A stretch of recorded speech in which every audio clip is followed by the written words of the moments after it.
hours after a Turkish man named Mert Altıntaş assassinated the Russian ambassador to Turkey, Andrei Karlov, officials announced the terrorist was an off-duty Turkish police officer. The 22-year-old had shouted out Arabic and Turkish slogans condemning Russia's involvement in Syria. He was shot and killed at the scene by Turkish special forces.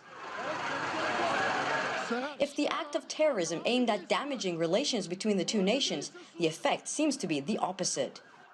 The leaders of Turkey and Russia have both emphasized that this assassination was provocative and aimed at hurting ties.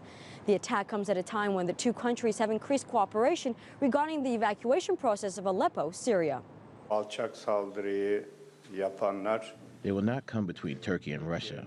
Whoever terror may come from, whoever may be behind it, we will overcome it with cooperation between our nation and our government. Terror will not separate us, but rather unite us and strengthen our cooperation.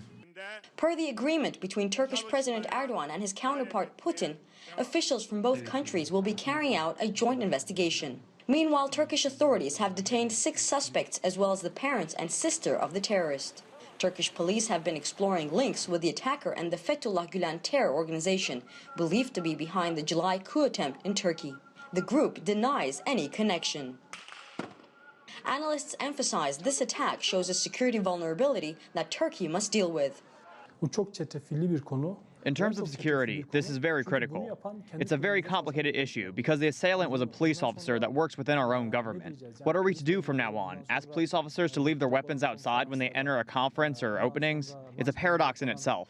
Security was tightened across the capital, especially around the Russian embassy, while the Iranian and U.S. embassies were closed for the day due to security concerns. Clearly an issue Turkey will have to deal with. Michal, Bardavid at the Turkish-Syrian border.